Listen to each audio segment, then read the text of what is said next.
Programang ito ay rated SPG. Striktong patnubay at gabay ng magulang ang kailangan. Maaaring may masiselang tema, lengguwahe, karahasan, sexual, horror o droga na hindi angkop sa mga bata.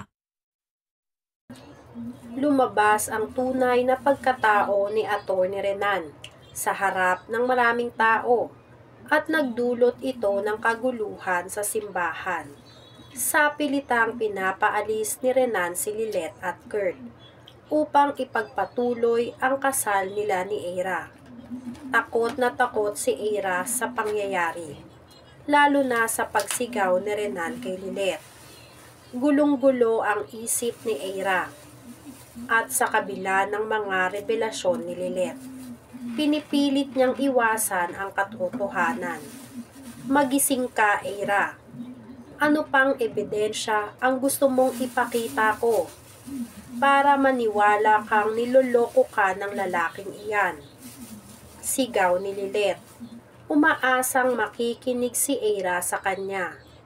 Ngunit tila hindi na nakapagpigil si Kurt at sumabat siya. Binalaan si Eira na paniwalaan ang sinasabi ng kanyang kapatid. Hindi mabuting tao si Atty. Renan. Mapapahamak ka lang sa kanya. Ngunit tumutol si Eira. Sinasabing wala silang alam sa kanyang sitwasyon. Gusto na niyang aminin ang tungkol sa kanyang pagbubuntis. Ngunit pinigilan siya ni Atty. Renan. Sa gitna ng tensyon, dumating ang mga pulis. At akala ni Atty. Renan na siya ang tinawag ng mga ito. Hulihin niyo sila. Nanggugulo sila sa kasal namin ni Eira. Utos niya. Ngunit nagkamali si Renan. Siya pala ang sinadya ng mga pulis para imbitahan sa presinto para sa investigasyon ukol sa mga paratang ni Melody, anak ni Mang Kanor. Gulat na gulat si Atty. Renan sa mabilis na pagkilos ni Lilet at Kurt. Kung wala kang kinalaman sa pagkawala ni Mang Kanor, sasama ka sa amin, sabi ng mga pulis. Patuloy na pinipilit ni Lilet si Eira na huwag ituloy ang kasal kay Atty. Renan. Niloloko ka lang niya, Eira. Paniwalaan mo ako. Pero tila bulag si Eira sa katotohanan. At sa kabila ng lahat, mas pinili pa rin niyang ipaglaban si Atty. Renan, lalo na't magkakaroon na sila ng anak. Samantala, dumating sina Patricia at Trixie sa simbahan. Pinigilan ni Patricia si Trixie na makialam. Ngunit determinado si Trixie na tulungan ang kanyang mga kaibigan.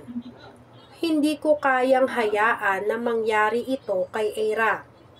Pati na rin kay Ate Lilet, sabi ni Trixie.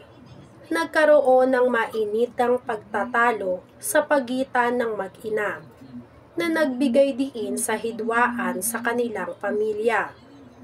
Habang nagkakaroon ng tensyon sa simbahan, nagdesisyon si Calorena at Constantino na simulan ng investigasyon kay Atty. Renan. Gusto nilang malaman kung may kinalaman ba siya sa pagkamatay ni Atty. Meredith at kung paano ito makakaapekto sa kanilang anak na si Ino. Sa gitna ng lahat ng ito, si Eira ay naguguluhan. Hindi alam kung sino ang dapat niyang paniwalaan. Ang kanyang puso ay nahahati sa pagitan ng kanyang pamilya at sa lalaking kanyang minamahal. Ang mga revelasyon at tensyon ay nagdudulot ng labis na emosyon. At ang tanong ay matutuklosan ba ni Eira ang katotohanan bago pa man maging huli ang lahat. Ang kwentong ito ay puno ng intriga, emosyon at mga pagsubok na tiyak na magdadala sa mga mambabasa o manonood ng isang masalimuot na paglalakbay patungo sa katotohanan. Sa gitna ng kaguluhan, Patuloy na nag-aalab ang tensyon sa simbahan. Si Eira, na nahahabag at naguguluhan, ay nahahati sa kanyang damdamin. Sa isang banda, naroon ang kanyang pagmamahal kay Atty. Renan, at sa kabilang banda, ang mga babala ng kanyang kapatid na si Lilet at ng kanyang kaibigan na si Kurt. Habang nag-uusap ang mga pulis at si Atty. Renan, nagpasya si Lilet na ipaglaban ang katotohanan. Eira, hindi mo dapat ipagpatuloy ang kasal na ito. Ang mga tao sa paligid mo ay nagmamalasakit sa iyo, sigaw niya. Umaasang makikinig si Eira, ngunit tila naging bulag si Eira sa mga katotohanan na unti-unting lumalabas. Samantala, si Patricia at Trixie ay patuloy na nagtatalo. Hindi mo ba naiintindihan, Trixie? Ang mga desisyon mo ay may epekto sa ating pamilya, sabi ni Patricia. Ngunit hindi nagpatinag si Trixie. Kapatid ko si Lilet at kaibigan ko si Eira. Hindi ko sila maiiwan sa oras ng pangangailangan.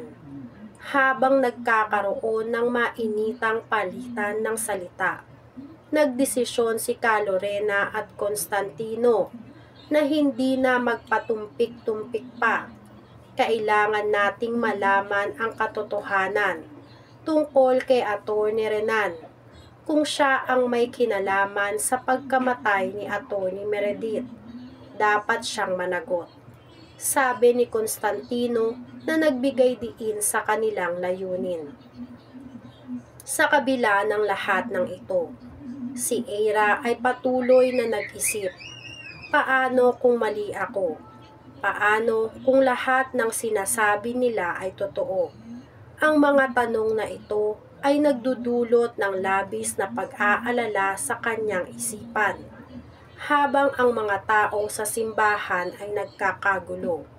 Nagpasya si Lilet na ipakita ang mga ebidensya na kanyang nakalap. Eira, tignan mo ang mga ito. Ito ang mga patunay na hindi siya mapagkakatiwalaan. Ngunit sa kabila ng mga ebidensya, tila hindi pa rin handang makinig si Eira. Ang kwentong ito ay puno ng mga pagsubok at emosyon na nagdadala sa mga tauhan sa isang masalimuot na sitwasyon. Ang mga desisyon na kanilang gagawin ay maaaring magbukas ng mga bagong pintuan o magdulot ng mas malalim na sugat. Sa huli, ang tanong ay matutuklasan ba ni Eira ang katotohanan bago pa man mahuli ang lahat? Yan nga ang mga kaganapan at mga dapat nating abangan dito sa Lilet Matias. Kung gusto nyo pa ng mga ganitong klaseng video ay mag-subscribe at i-like itong video na to. Maraming salamat po.